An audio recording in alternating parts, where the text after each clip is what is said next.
August 1st, 1944.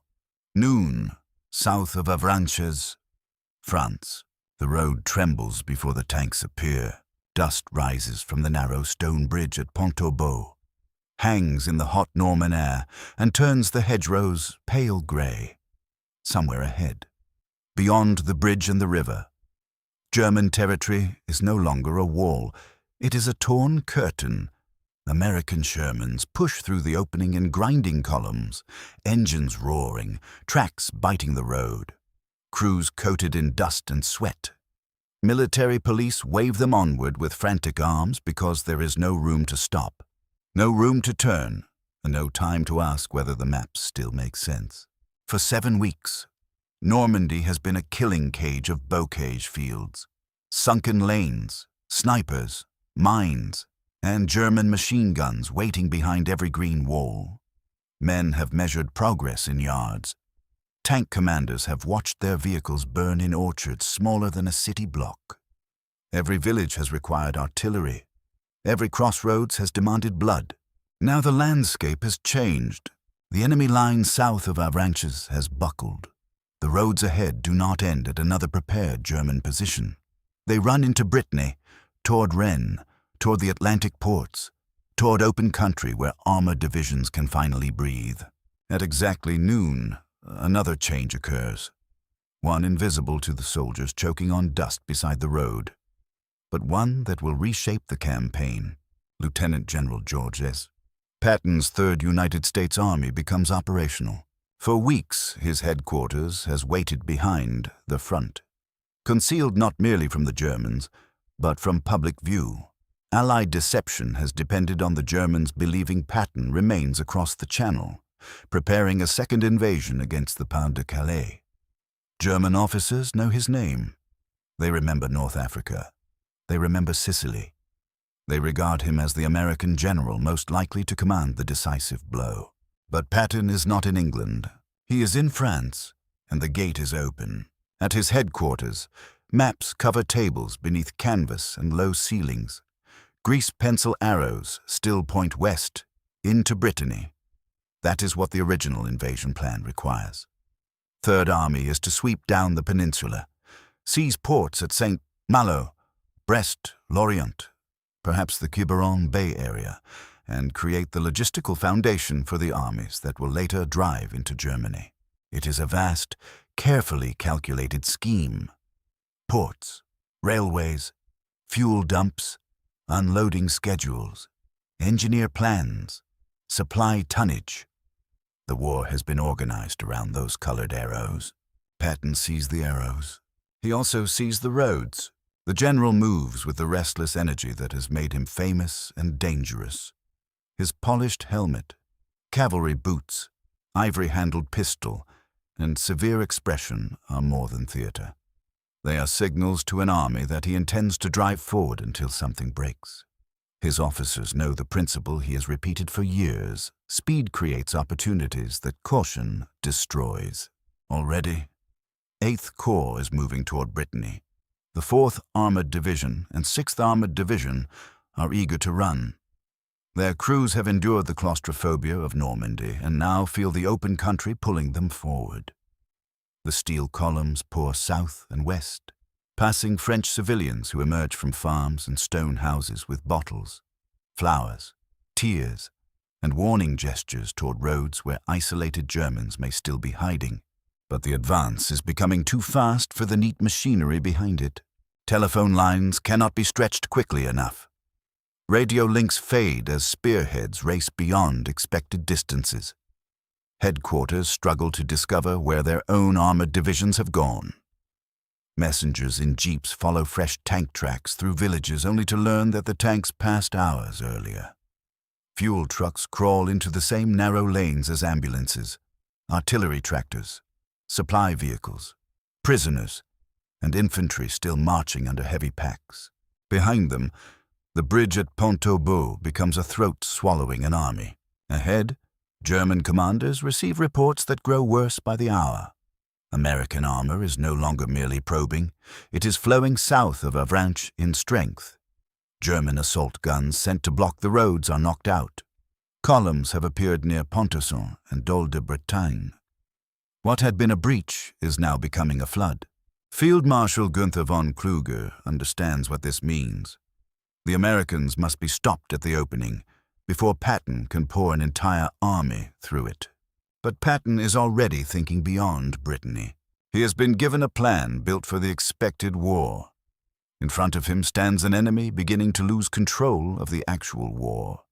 The difference is measured in roads, bridges, gasoline, and nerve. That afternoon, while tank columns grind deeper into France, the first great question rises above the dust: should the Allies continue following the schedule or follow Patton? Because once this army begins to move, men in headquarters from Normandy to London will discover that the original map is no longer directing the battle. It is struggling to keep up with it. August 3rd, 1944, near Rennes, Brittany. The first tanks enter the outskirts through streets filled with shattered glass, abandoned carts, and civilians pressed against doorways, scarcely daring to believe the German occupation is cracking apart before their eyes.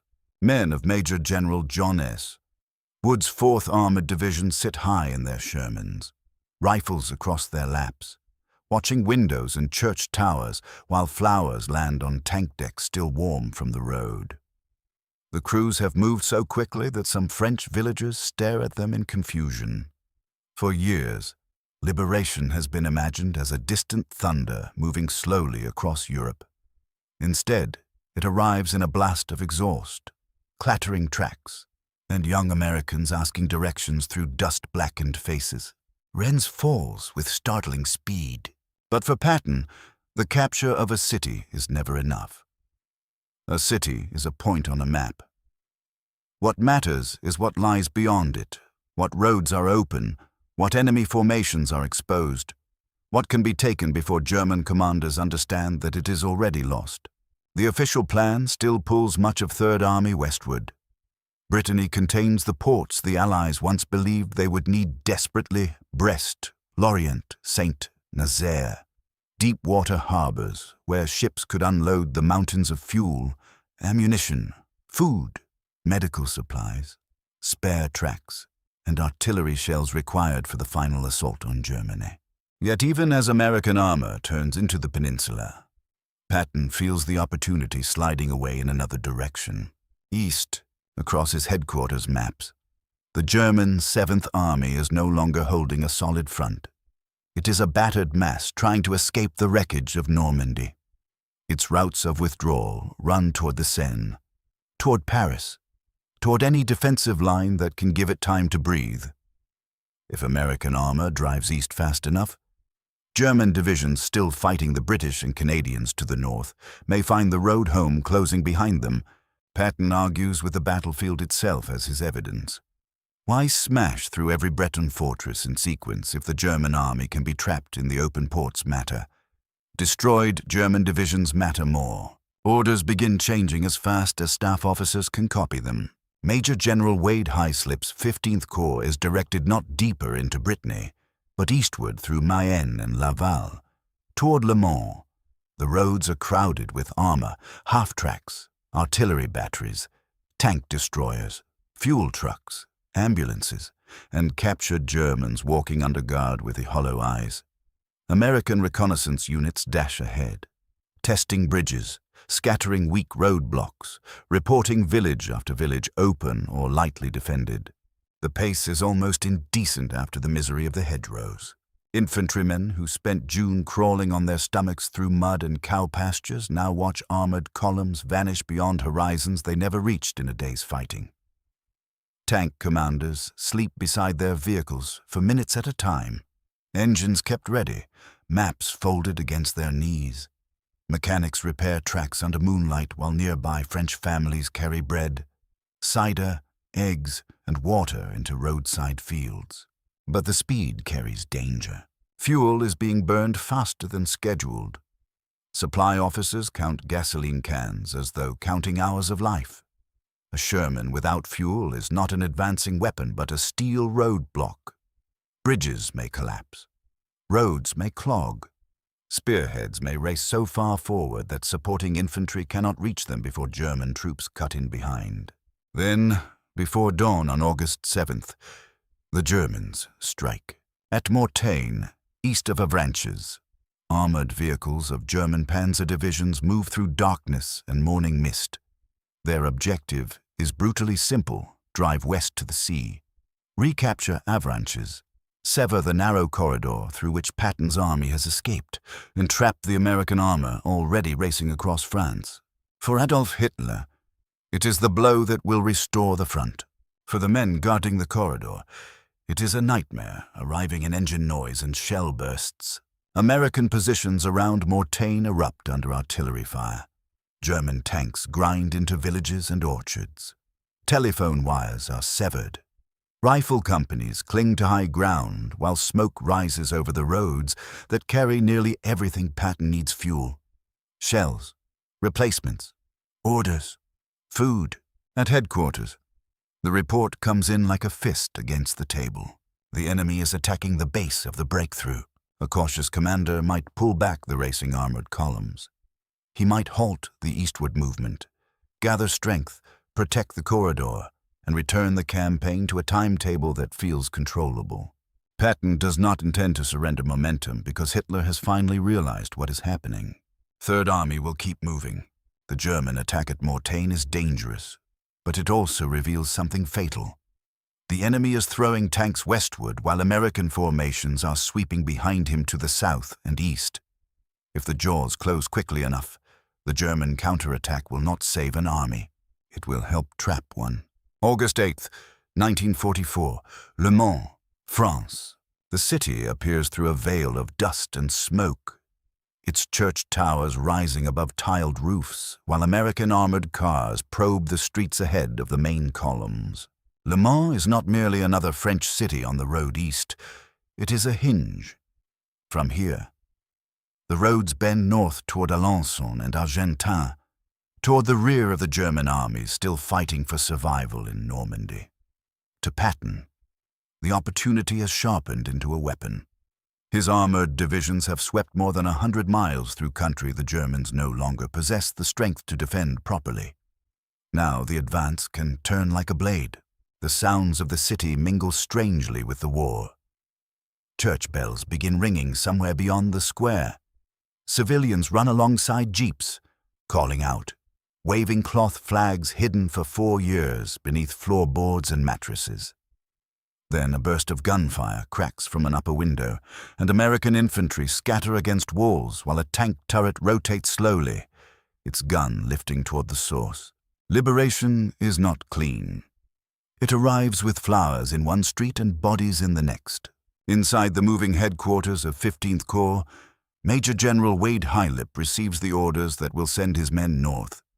His corps has driven hard to reach Le Mans. Now Patton wants more speed, not rest. The 5th Armored Division is pushed forward. The 79th and 90th Infantry Divisions follow as quickly as wheels and exhausted legs can carry them. Their objective is no longer a Breton port or a line on a timetable. It is the throat of the retreating German army. To the north, German formations are trapped in a tightening confusion of retreat and counterattack. Hitler's assault toward Avranches has failed to cut the American corridor. Around Mortain, German tanks have been battered by American resistance and fighter bombers that descend whenever weather permits. Vehicles burn along orchard roads. Infantry units that were meant to break Patton's lifeline now find themselves endangered by his sweep behind them. Field Marshal von Kluge faces reports that no commander wants to read. American armor is moving through Le Mans. American columns are turning north. Routes once considered safe behind the front are no longer behind anything. 7th Army and Panzer Group West risk being compressed against British and Canadian forces pressing from the north. At Patton's headquarters, the mood is fierce, impatient, almost electric. His staff officers bend over maps crowded with unit markers. They calculate roads, bridges, fuel, traffic control, prisoner collection, artillery positions, and supply dumps.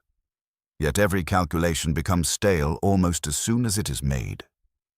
A division ordered toward one objective reaches it and demands another.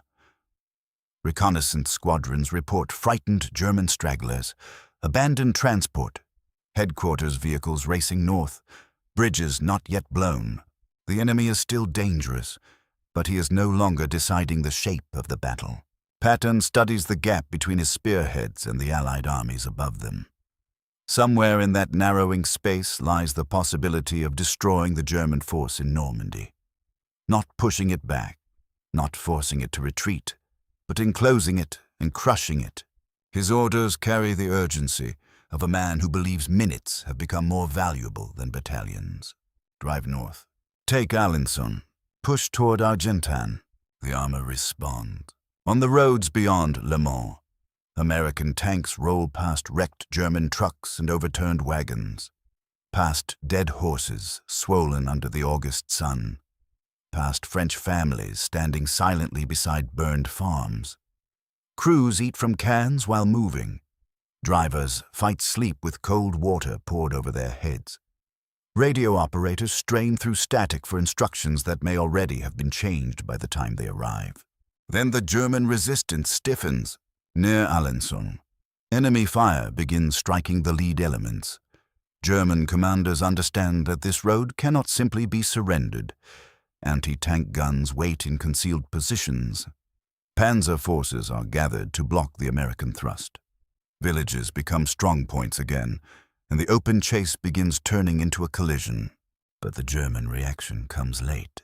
On August 12th, American troops seize Alençon, and the significance reaches far beyond its streets. Patton's men have reached the southern side of the forming pocket. The map now shows a terrible shape for the Germans, British, and Canadian armies above, Americans beneath, and inside that closing arc, the remnants of formations that have defended Normandy since June. North of Alençon lies Argentan. Beyond Argentan lies Falaise. Between them lies an escape corridor through which an army may live or die. Patton looks at that corridor and sees the end of the chase, one more violent thrust north, one more release of the armored divisions, and American tanks might meet the Allied forces descending from above. But he is not the only commander reading the map, and as the engines of the 15th Corps roar toward Argentan, the question is no longer whether Patton can reach the trap. It is whether he will be permitted to close it. August 13th, 1944. South of Argentan, France. The lead tanks of the 5th Armored Division stand on high ground with their engines idling, their crews staring north through binoculars at a road that seems to lead straight into the heart of the German disaster. Beyond the fields lies Argentan. Beyond Argentan lies the closing distance toward Falaise, where Canadian forces are forcing their way down from the north. Between those two Allied arms, German columns are struggling eastward in rising panic infantry packed into trucks, horse-drawn wagons jammed beside staff cars, panzers limping on damaged tracks, artillery pieces dragged through dust and wreckage. From the ridges, American observers can see signs of retreat everywhere. Burning vehicles send black smoke into the summer sky. Roads are clogged with movement. German units that once fought with deliberate discipline now appear in fragments, mixed together, searching for crossings, fuel, orders, any route not already under American guns. The trap is close, so close that Patton can almost feel it closing beneath his hand. In his headquarters, the general listens to reports from the 15th Corps with the intensity of a man hearing the final minutes of a race. Alençon is taken. Forward elements are pressing toward Argentan. German resistance is fierce in places, but it is resistance born from necessity, not confidence. The enemy is not fighting to win Normandy anymore. He is fighting to get out alive. Patton wants Highslip to drive north without hesitation. He believes American armor can force its way toward Falaise, connect with the Canadians, and slam shut the escape route before the Germans can withdraw their remaining formations. To him, the operation is plain. The enemy army is within reach. There will never be a cleaner chance to destroy it. Then the order arrives. 15th Corps is to halt south of Argentan.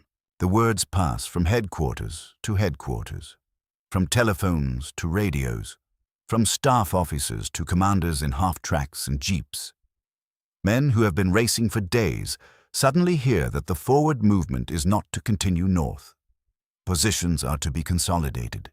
Units are to prepare for other operations. The boundary between Allied armies is not to be crossed. In the fields below Argentan, tank engines continue rumbling, but the thrust has stopped. For Bradley, commanding the American 12th Army Group, the danger is real. The Canadian advance from the north has not yet reached Falaise. American spearheads are stretched far forward, their flanks thin, their fuel routes strained. Powerful German armored remnants are still inside the threatened pocket, and a narrow American thrust into their escape route might be struck from several directions at once. There is also the confusion of battle itself. American troops lunging north and Canadian forces pushing south could collide in a violent meeting amid smoke. Radio failures, mistaken identity, and roads already crowded with fleeing Germans. Bradley sees risk. Patton sees escape. The difference between them is not courage. It is calculation. Bradley commands an army group and must weigh the destruction of his own exposed formations against the possibility of sealing the pocket. Patton commands the sword already extended toward the enemy's throat, and to him the greater danger lies in pulling it back. He is furious. His advance has broken through schedules, boundaries, and expectations. Divisions that were once pointed toward Breton ports have wheeled across France and appeared behind the German army before Allied planning had caught up. Now, at the moment when movement might become annihilation, the armor is told to wait. There is no dramatic silence at the front. War does not pause respectfully for a command dispute. German shells still burst near the roads. American tank destroyers still fire against armored vehicles probing for weak spots. Medics still crawl into ditches after wounded men. Artillery batteries still lift their barrels toward coordinates where retreating German columns may be caught in the open. And through the gap, the enemy begins to move. German soldiers stumble east in exhaustion, abandoning trucks when gasoline runs out, pulling wounded comrades from vehicles struck by shells, leaving guns and ammunition beside roads choked with wreckage. Some officers still direct traffic with pistols in their hands. Others no longer know whether their divisions exist beyond the few hundred men surrounding them. To the north, Canadian troops are still fighting toward Falaise through determined resistance. The closing arm is coming, but slowly, painfully, village by village. To the south, Patton's spearhead waits beneath the roar of distant guns. The Allied victory is growing larger by the hour. Yet inside Patton's headquarters there is no sense of satisfaction. He knows what every burning road north of Argentan means. A beaten enemy can be pursued. A trapped enemy can be destroyed. And while American tanks stand short of Argentan, thousands of Germans are already running through the space between those two outcomes. August 19th, 1944. Chambois, France. The road into Chambois is no longer a road. It is a wreckage field.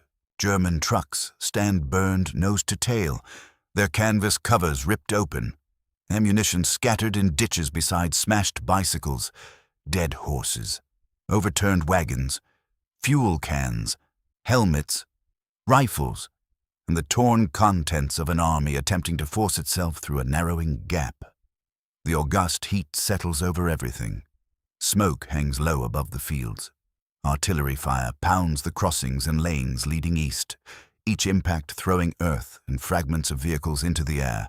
American infantry of the 90th Division move cautiously through the town, rifles leveled at doorways and upper floors. Nearby, armored elements and French troops press against the same desperate flow of Germans. To the northeast, Polish armored forces have seized the heights around Mont-Ormel, a ridge overlooking the escape routes like a fortress dropped directly onto the German path of retreat. The jaws are finally meeting, but the German army inside the pocket does not surrender quietly. It attacks in every direction at once.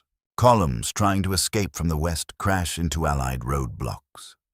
German units outside the pocket strike back toward the trapped formations, attempting to tear open a passage. Panthers, assault guns, half-tracks, infantry, staff officers, wounded men, cooks, artillery crews, and military police become part of the same violent struggle to break through before the gate shuts completely. At Chambois, machine guns hammer down streets already littered with abandoned equipment. Mortar bombs burst among stone houses. American soldiers fire into orchards where German troops emerge in groups, some with weapons raised, others with hands above their heads, others still determined to fight their way past.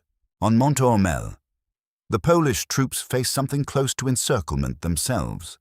They sit astride the escape route, exposed, low on ammunition, attacked repeatedly by Germans from inside and outside the pocket. Their tanks fire until barrels are hot. Artillery observers call down shells onto roads where enemy vehicles crowd so tightly that misses become almost impossible. Men dig into slopes stained with oil, mud, and blood, knowing that if they give way, thousands more Germans may reach safety. This is what the delayed closing of the trap has produced. Not one clean surrender. A slaughterhouse with a doorway still partly open. At Patton's headquarters, reports arrive in bursts. Chambois reached. Contact with Polish forces established. Enemy columns destroyed. Prisoners everywhere. German movement still escaping eastward in confusion. The language on the situation maps is precise. The reality is not. In the pocket, German soldiers abandon every machine that slows them. They leave artillery pieces beside roads. They climb over wrecked wagons. They move through fields under shell fire, carrying wounded comrades until another burst drops them both. Officers remove insignia. Tank crews leave vehicles without fuel and join infantry columns on foot. Some men make it through in small groups. Others run directly into Allied positions and are taken prisoner by the hundreds. The German armies in Normandy are being broken. Yet Patton cannot forget how many are escaping. Even while Chambois burns and Mont-Ormel holds, the general's attention is already being drawn east again. Beyond the pocket lies the Seine River, the next great barrier on every pre-invasion planning map. Beyond the Seine lie Paris, the roads toward the German frontier, and the chance to prevent the battered enemy from building another defensive line. His army has not been built to stare at a battlefield after victory. It has been built to pursue. The surviving Germans understand the same thing. Those who emerge from the Falaise trap do not look like an army ready for another battle. They look like fugitives from one. Many have no vehicles, no heavy weapons, no unit organization, scarcely any food. But if they reach the Seine and cross it, they may be formed again into defensive lines. They may delay the Allies at rivers, towns, forests, and fortified borders. So the engines turn east. American columns move again, past the pocket, past roads crowded with prisoners, past fields where destroyed German vehicles stretch into the distance. The original schedules, the methodical port plans, the carefully measured advance through France have become remnants of another campaign, one that existed before the German front split open. News of the breakthrough travels upward through Allied headquarters and across the Channel. In London, maps are studied by men who had expected a longer, harder struggle to escape Normandy. Winston Churchill receives reports of a battlefield transforming faster than planning staffs can redraw it. The question waiting for him is no longer whether the invasion has succeeded. It is what can possibly stop Patton now. August 25th, 1944. Paris, France. The bells begin before the gunfire has completely stopped.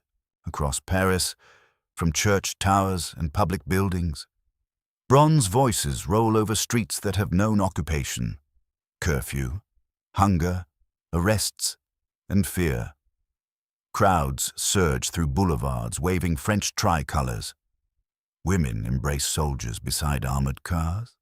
Men climb lampposts. Children run behind vehicles marked with white stars, shouting toward Americans who have entered a city the Germans were ordered to destroy and have failed to keep. But far beyond the celebrations, the war is still running east. Patton's Third Army does not enter the campaign as a ceremonial force arriving after the decision. It is already beyond the original expectations placed upon it, already pushing formations toward the Seine, already demanding fuel and bridges and permission to continue. The army planned for Brittany has become an army of pursuit. Ports once considered essential have lost their urgency beside the sight of German columns fleeing without order, abandoning equipment along roads that point toward Germany. The old timetable is finished. In the planning rooms before the invasion, staffs had measured the advance carefully. There would be a beachhead, a build-up, a slow breakout, the capture of Breton ports, then an organized drive toward the Seine. Every stage depended upon the stage before it. Every army would advance within the rhythm of supply charts, port capacity, engineer schedules, and carefully drawn boundaries. Patton has driven straight through that rhythm. His tanks and infantry have crossed distances that seemed impossible while the Americans were still trapped among the hedgerows. His corps commanders have received objectives, reached them, and demanded new ones before headquarters could prepare the next phase. German divisions that might have withdrawn in order have instead been thrown into chaos at Mortain, pursued through Le Mans, squeezed at Argenton, and mangled in the wreckage of the Falaise pocket. Yet speed has a price, and now it begins collecting its debt. Along every road behind Third Army, trucks strain beneath gasoline cans and artillery shells. Drivers keep moving with eyes burned red from exhaustion. Tires fail. Engines seize. Supply depots lie too far behind the spearheads. The armies racing across France consume fuel faster than beaches and ports can deliver it forward. At road junctions, military police face traffic jams of victory tank transporters, ambulances, ammunition trucks, engineers, prisoners, displaced civilians, artillery, infantry, and fuel convoys all competing for the same scarred pavement. A tank battalion can see the road toward Germany. It cannot move without gasoline. In London, Winston Churchill studies the astonishing shape of the campaign. The Prime Minister has followed wars through disaster and survival, Dunkirk, the Blitz, North Africa, the Atlantic, years in which Britain fought simply to remain standing. Now reports from France describe an enemy recoiling at a pace almost beyond prediction. There is no reliable record of a single dramatic sentence from Churchill in that moment that can truthfully be placed in his mouth. But the meaning before him is unmistakable. The battle plans written before Normandy have been overtaken by success. Patton has not destroyed the need for planning. He has forced Allied command to plan for a war suddenly moving faster than the system built to support it. At Third Army headquarters, Patton feels no satisfaction in slowing down. The Seine has been crossed. Paris is liberated. German forces are retreating toward the frontier. He sees the road ahead in the same hard, urgent terms he has used since Avranches. Continue now, before the enemy can recover. Continue while the German army is disorganized. Continue while fear is doing work that artillery cannot. But supply columns cannot be bullied like hesitant subordinates. Fuel does not arrive because a general curses at a map. The advance begins to lose strength, not because the enemy has regained mastery of the battlefield, but because the Allied armies have raced farther and faster than their lifeline can easily sustain. The German frontier remains ahead. So does Lorraine. So do forts, rivers, mud, winter, and battles not yet imagined. Still, the achievement stands behind the dust of the retreating columns. In less than a month, Patton's Third Army has burst from Normandy, crossed western France, helped encircle a German army, reached the Seine, and transformed the Allied campaign from breakout into pursuit. On the roads east of Paris, an American Sherman stops beside a field while its crew waits for fuel. The engine dies into sudden silence. Dust settles across the hull. Far ahead, the road continues toward Germany, pale beneath the late summer sun. The men know they will move again, because the maps may have become useless, but Patton's war has only begun.